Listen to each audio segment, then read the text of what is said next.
Alice Walker said, the biggest way people give up power is by not knowing we have it to start with. We have it. We're going.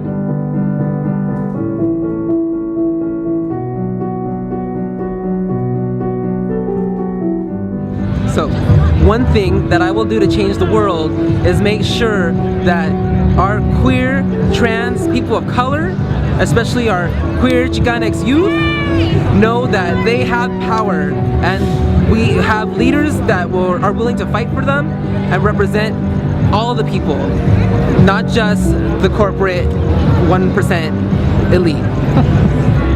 So the question is, what would I do if I could change the world? One thing I'm big with, ending mass incarceration and actually giving individuals a chance so that they actually can transition back into communities after incarceration.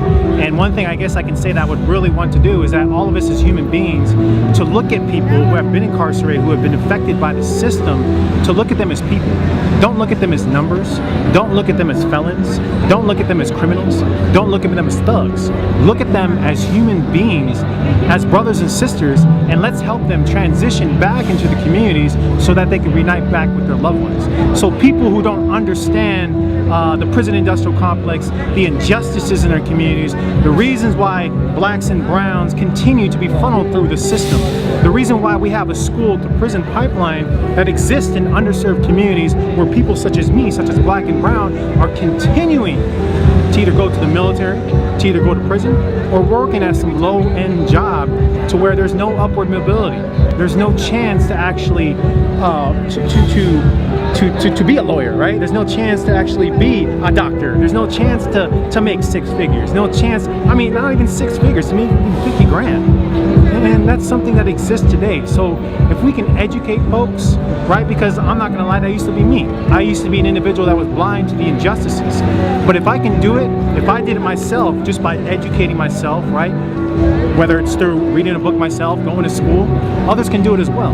So imagine what we can do is we can transform a system such as the police force, corrections. If we can actually start to have them talk to individuals in the system as human beings and help them transition, we can change the system.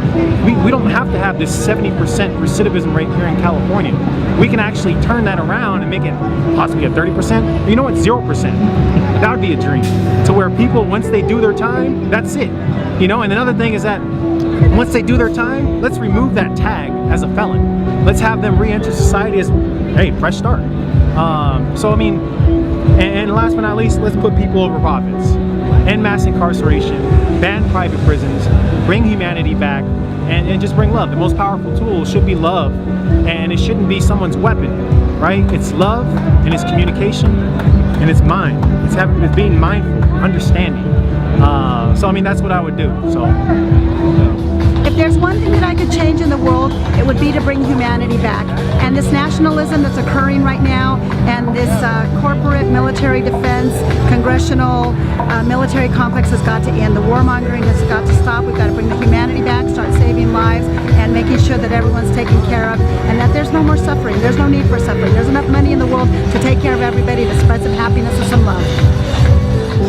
I think that one thing that we can start with is just being nicer to each other, because just on a daily basis people can just be so rude and disrespectful. Whether it's cutting someone off on the 10 freeway, or just pushing past people to get to work, or whatever it is they absolutely have to do at the moment. If we were to just stop and acknowledge each other's humanity and just be courteous, I think that would be a really good place to start. I think that the most important thing that we can do is to move into the spirit of Ubuntu. Ubuntu is a philosophy that said there is no me without you. So it speaks to the fact that we are all connected.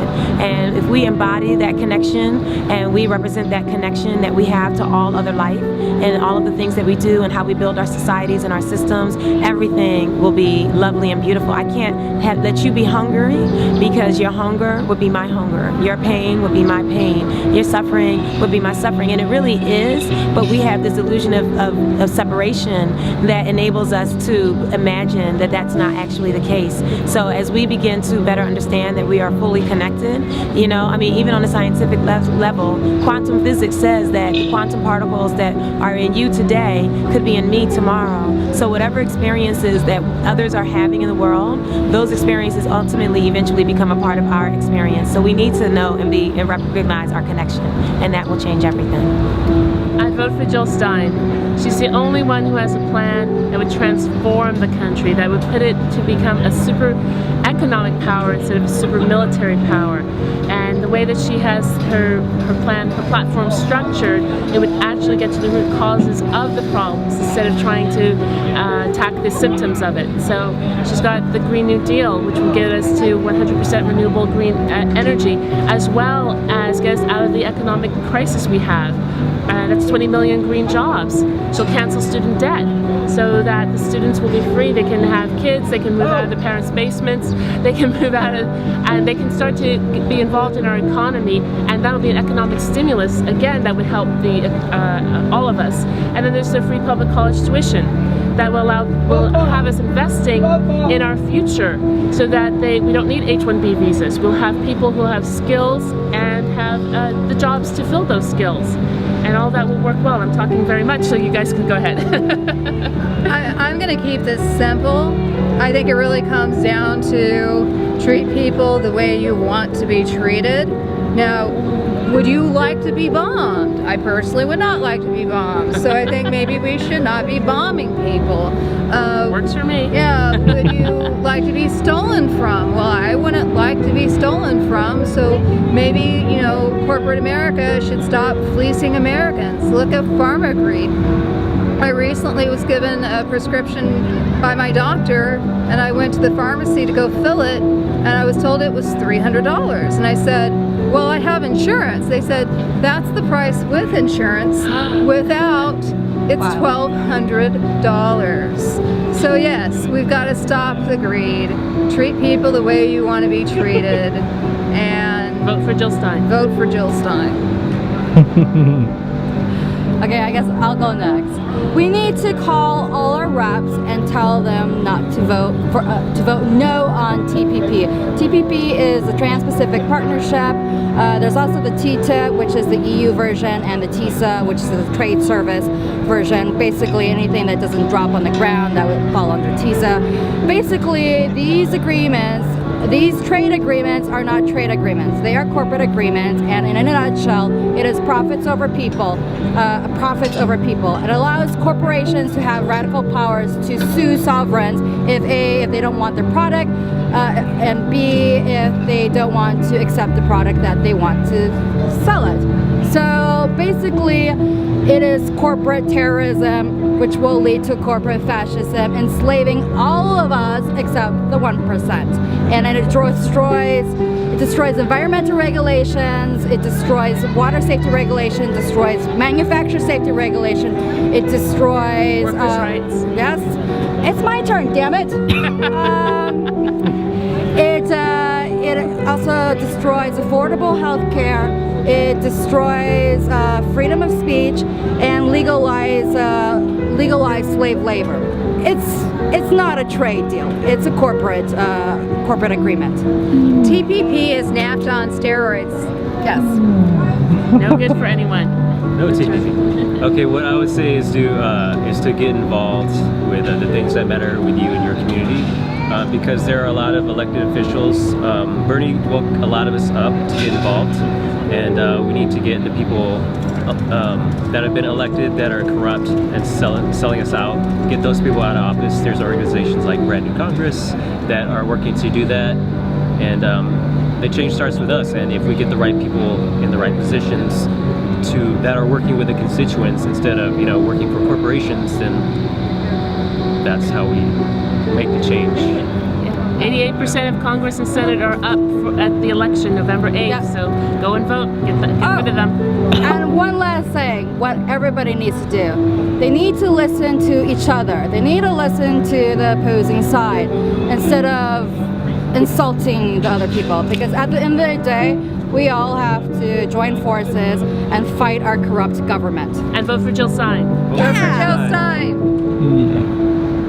Time for the courage of our convictions. As Alice Walker said, the biggest way people give up power is by not knowing we have it to start with. We have it. We're going to use it.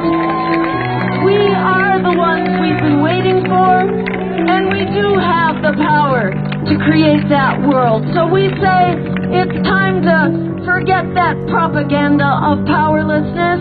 The minute we flick that switch from our own minds from powerless to powerful, we can stand up with the courage of our convictions. We do have the numbers that we need. We do have the values and the vision of the American people. 4 in 10 Americans are not going to vote when the only candidates are Hillary and Donald. But a majority of millennials are seriously considering voting for a third party, and they are not in the polls.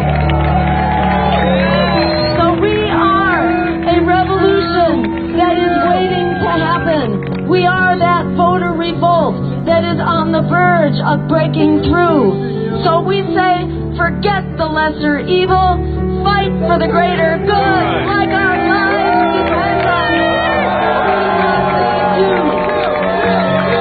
We do have the power to create an America and a world that works for all of us. The power to create that world is not just in our hopes, it's not just in our dreams. Right here, right now, that power is in our hands. Thank you so much.